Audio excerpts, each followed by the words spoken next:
Monsieur le Président de l'Assemblée générale, Mesdames et Messieurs les chefs d'État et de gouvernement, Monsieur le Secrétaire général de l'Organisation des Nations Unies, Mesdames et Messieurs, de prime abord, je voudrais m'acquitter de l'agréable devoir de vous adresser les chaleureuses salutations du peuple malien, riche de sa diversité culturelle, religieuse et ethnique, ainsi que celle de son Excellence, le colonel Assimi Goïta, président de la transition, chef de l'État. Monsieur le Président, votre brillante élection à la présidence de cette 77e session de l'Assemblée générale et la fin des travaux de la 76e session de l'Assemblée générale, brillamment conduit par votre prédécesseur, son Excellence M. Abdullah Shahid, de la République des Maldives, m'offre l'heureuse occasion d'adresser à vos Excellences les chaleureuses félicitations de tout le Mali. Enfin, permettez-moi de réitérer à notre secrétaire général, M. Antonio Guterres, notre haute appréciation des efforts louables qu'il continue de déployer pour la réalisation des nobles objectifs de notre organisation commune. Nous sommes convaincus que vous êtes un ami du Mali et du Sahel. L'amitié reposant sur la sincérité, souffrez que je vous exprime mon profond désaccord suite à votre récente sortie médiatique, au cours de laquelle vous prenez position et vous vous exprimez sur l'affaire des 46 mercenaires ivoiriens, qui est une affaire bilatérale et judiciaire entre deux pays frères. C'est évident que la qualification judiciaire des infractions liées à cette affaire ne relève pas des attributions du secrétaire général des Nations Unies. Au Mali, notre administration ne travaille pas sur la base de l'oralité ni des déclarations par voie de presse. Par conséquent, nous nous en tenons scrupuleusement à la note verbale de la MINUSMA, la mission des Nations Unies pour la stabilisation au Mali, référence MINUSMA bar PROT bar NV bar 226 bar 2022 du 22 juillet 2022, dans laquelle il ressort clairement qu'il n'existe pas de lien entre les 46 mercenaires et les Nations Unies.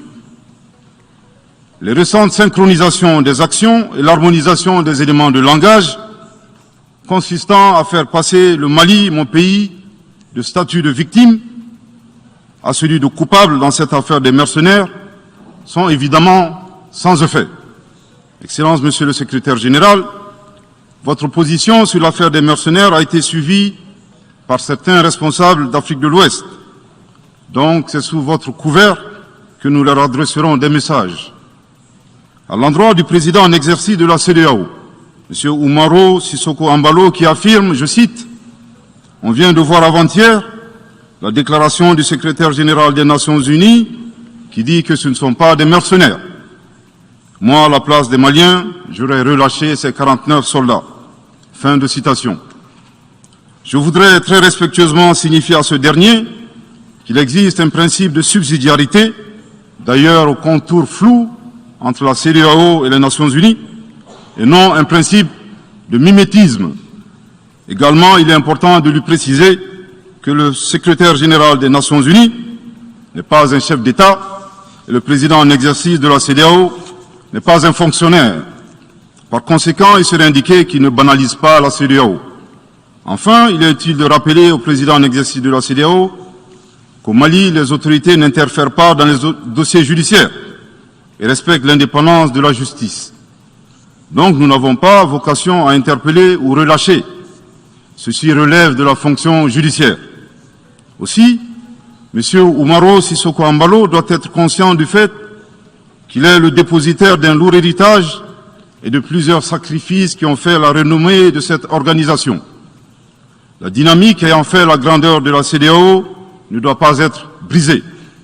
Par ailleurs, nous avons pris acte de la menace de sanctions proférées contre le Mali, et loin d'être impressionnés par des sanctions, je voudrais signaler au président en exercice de la CEDEAO qu'à la fin de son mandat, les peuples ouest-africains le jugeront sur les efforts qu'il a fournis pour améliorer les conditions de vie des populations et non des shows médiatiques servant des agendas étrangers. À l'endroit de M. Bazoum, il remarquera que le gouvernement de la transition n'a pour le moment jamais réagi à ces propos injurieux pour deux raisons cumulatives. La première raison tient au respect de l'héritage laissé par nos ancêtres, qui consiste à ne pas répondre aux injures par des injures. La seconde relève de l'identité de M. Bazoum, l'étranger qui se réclame du Niger. Nous savons que le peuple nigérien, frère du Mali, se distingue par des valeurs sociétales, culturelles et religieuses très riches. M. Bazoum n'est pas un Nigérien, son comportement nous le reconforte totalement dans notre constat. Excellence, Monsieur le Secrétaire général, le Mali tirera toutes les conséquences de droit de vos agissements. Devant Dieu et en leur âme et conscience, nous demandons à ceux qui refutent notre version d'indiquer s'ils accepteront que les militaires ayant dissimulé leurs identités en mettant sur leur passeport qu'ils sont peintres, maçons, etc., avec des armes débarquent dans leur aéroport sans que le pays de destination n'ait été au préalable informé et dans le dessein funeste de déstabiliser ce pays. S'ils ne l'acceptent pas en tant qu'État, si cela n'est pas possible à Lisbonne ou ailleurs, le Mali non plus ne l'acceptera pas en tant qu'État et ce ne sera pas non plus possible à Bamako ou dans une autre localité malienne. Monsieur le Président, dans sa difficile quête pour la paix, la stabilité et le développement durable, le peuple malien reste reconnaissant des efforts et des sacrifices consentis par la MINUSMA, de sa création en juillet 2013 à nos jours, visant à aider le Mali à restaurer son autorité sur l'ensemble de son territoire. C'est pourquoi je tiens à rendre hommage au nom du peuple et du gouvernement malien à la mémoire de toutes les victimes maliennes comme étrangères, civiles comme militaires, tombées sur le champ d'honneur au Mali. Cela dit, il nous faut reconnaître que près de 10 ans après son établissement, les objectifs pour lesquels l'aménagement a été déployé au Mali ne sont pas atteints, et ce, en dépit des nombreuses résolutions du Conseil de sécurité. C'est pourquoi le gouvernement du Mali réitère sa demande, maintes fois exprimée, d'un changement de paradigme, d'une adaptation de l'aménagement à l'environnement dans lequel elle est déployée, et d'une meilleure articulation de cette mission avec les autorités maliennes. Dans cette perspective, il est extrêmement important pour l'aménagement de rester une force d'appui au Mali dans sa quête de stabilité. Le gouvernement du Mali dénonce les influences extérieures négatives et les tentatives d'instrumentalisation de certaines entités légalement présentes au Mali pour servir des agendas cachés, y compris à travers l'exploitation de la question des droits de l'homme aux fins de déstabilisation. Monsieur le Président, le monde se souviendra qu'après avoir été abandonné en plein vol le 10 juin 2021 par la France, qui a unilatéralement décidé de retirer la force Barkhane du Mali, mon pays a été ensuite poignardé dans le dos par les autorités françaises. La précision est d'autant plus utile que nous refusons tout amalgame avec le peuple français que nous respectons. Les autorités françaises, profondément anti-françaises, pour avoir régné les valeurs morales universelles et trahi le lourd héritage humaniste des philosophes des Lumières, se sont transformées en une junte au service de l'obscurantisme. Je répète, les autorités françaises, profondément anti-françaises, pour avoir régné les valeurs morales universelles et trahi le lourd héritage humaniste des philosophes des Lumières, se sont transformées en une junte au service de l'obscurantisme. Je répète pour une dernière fois.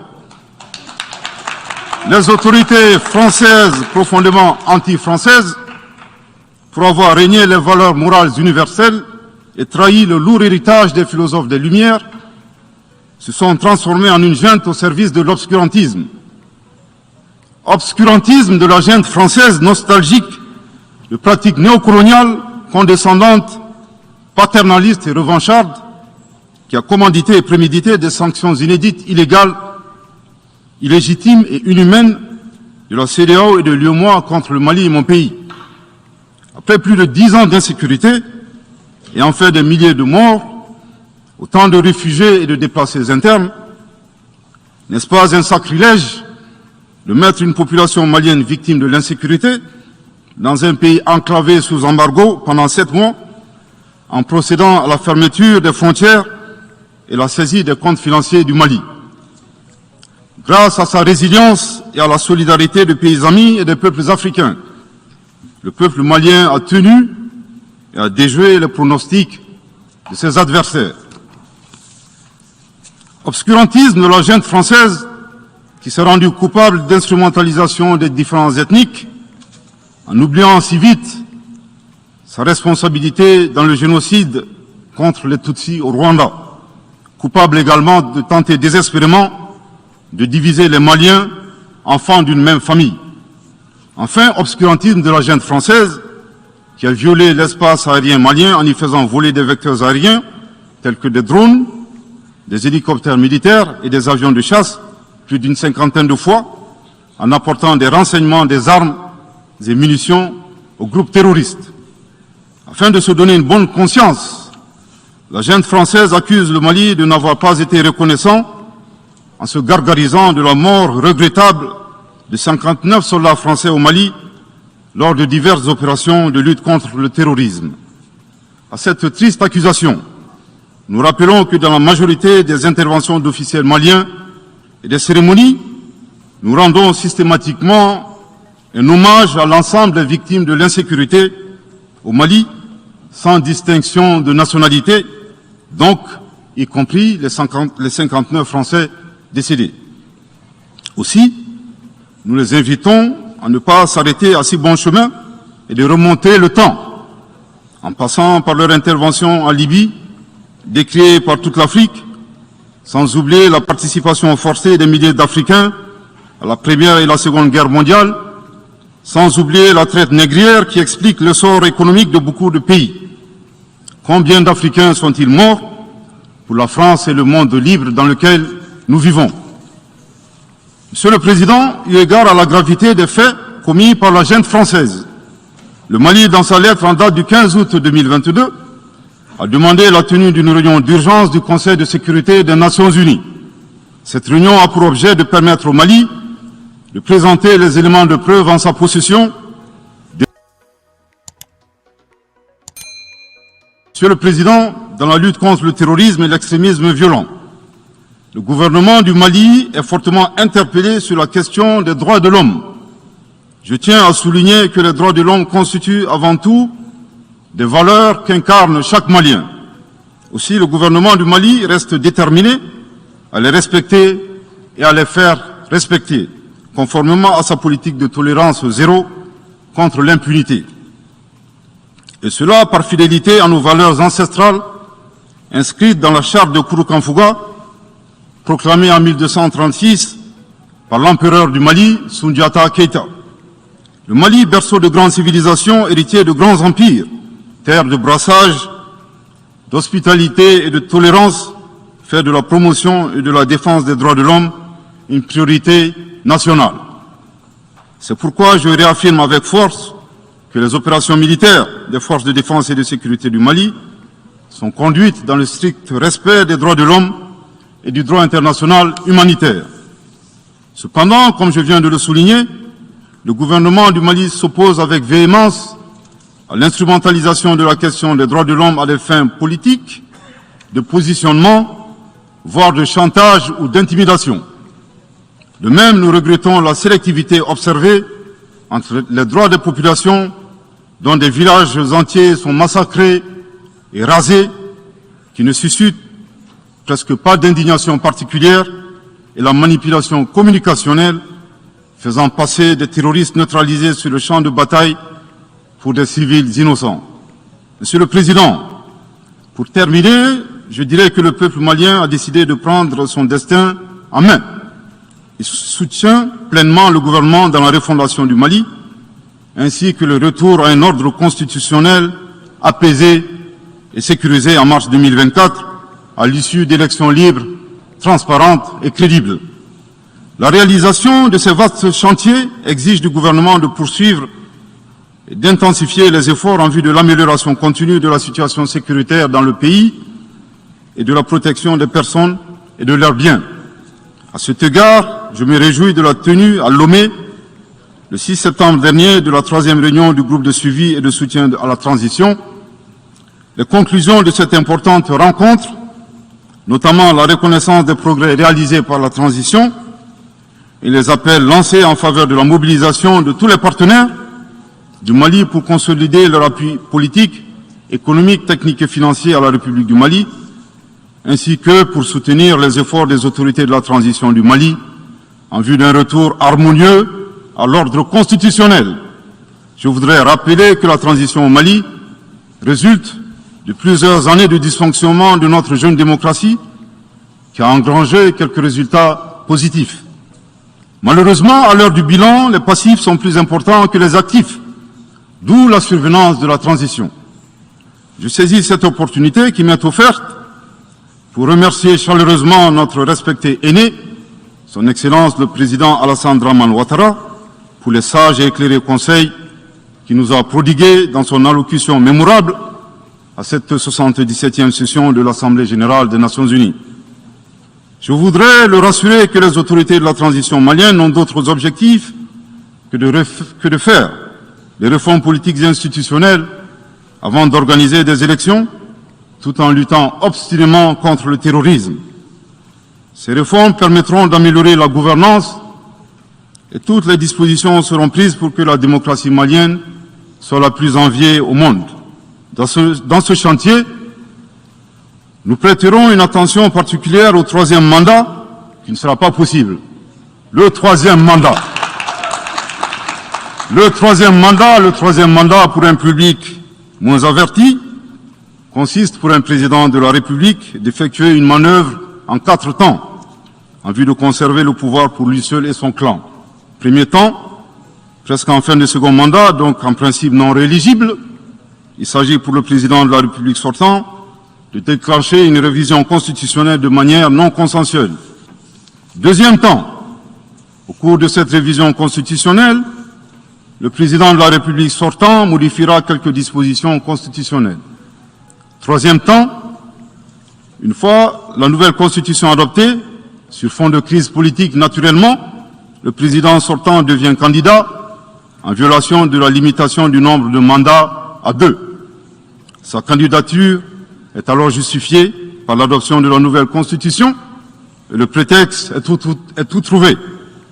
La limitation du nombre de mandats à 2 concernait l'ancienne constitution. Par conséquent, il est candidat au regard de la nouvelle constitution adoptée. Quatrième temps, une farce électorale est organisée. Forcément, il remporte les élections et s'ensuit une chasse impitoyable aux opposants politiques, dont certains sont arrêtés, d'autres s'exilent et d'autres assassinés. Les allégeances sont obtenues grâce au pouvoir de l'argent, le clientélisme et les intimidations. Dans un langage plus simplifié et en référence à une métaphore footballistique, le troisième mandat est une magie. C'est l'art de se dribbler soi-même tout en gardant le ballon.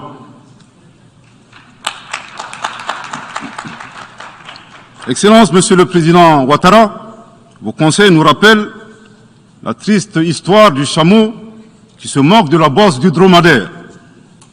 Malgré les efforts tangibles de la transition malienne, dans la mise en œuvre des chronogrammes des réformes politiques et institutionnelles et celui des élections, salués par la communauté internationale, Madame la ministre des Affaires étrangères de la junte française, à qui le Mali n'a pourtant rien demandé, a estimé qu'il n'y avait pas eu de progrès, oubliant que nul ne peut aimer le Mali plus que les Maliens eux-mêmes.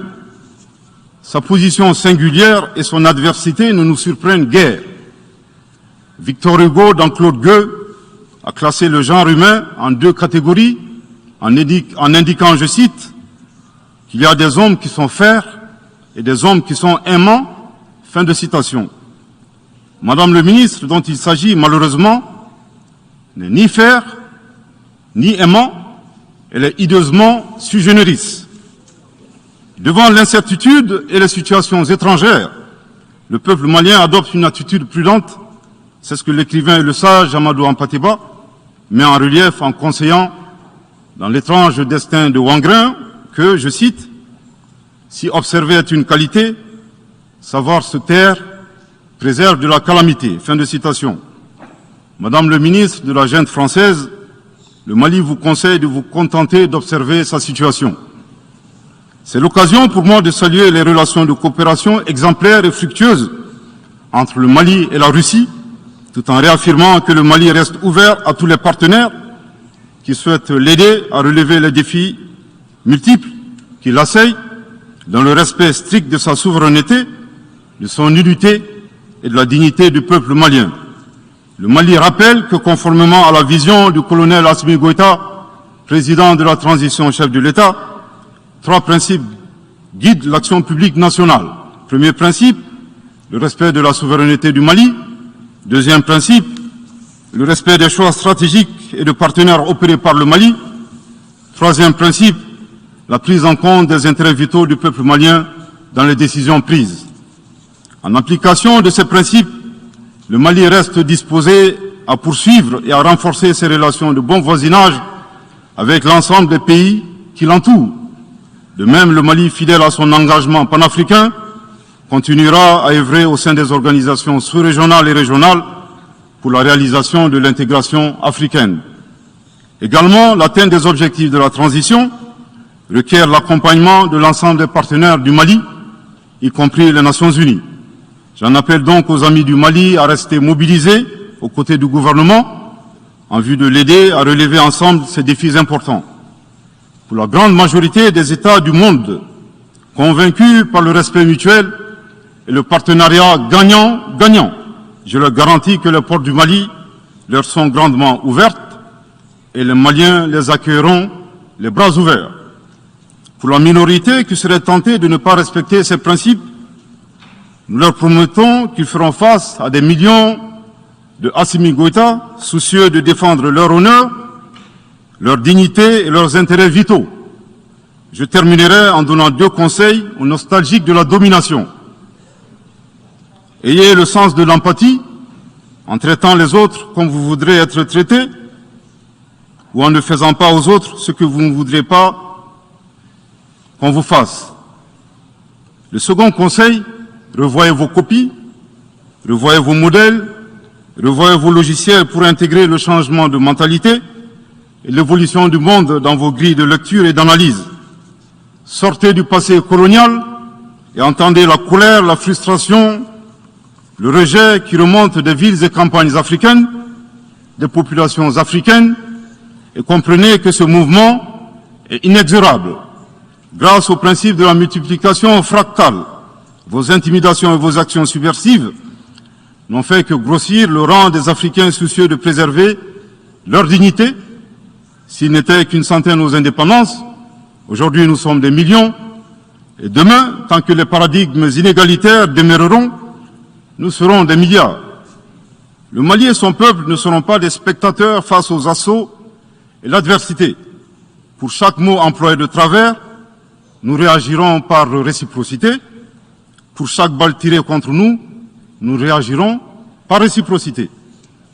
C'est à ce prix qu'une nouvelle ère sera une réalité avec des solutions porteuses de changement pour relever des défis interdépendants, avec des États interdépendants et en valorisant l'homme sans distinction aucune, notamment de race, de couleur, de sexe, de langue, de religion, d'opinion politique ou de toute autre opinion, d'origine nationale ou sociale, de propriété, de naissance ou de toute autre situation telle que stipulée à l'article 2 de la Déclaration universelle des droits de l'homme. Que Dieu bénisse le Mali et préserve les Maliens des forces obscurantistes et destructrices du monde. Que Dieu bénisse l'Afrique et préserve les Africains des forces obscurantistes et destructrices du monde. Que Dieu bénisse le monde et préserve l'humanité entière des forces obscurantistes et destructrices du monde. Je vous remercie de votre très aimable attention.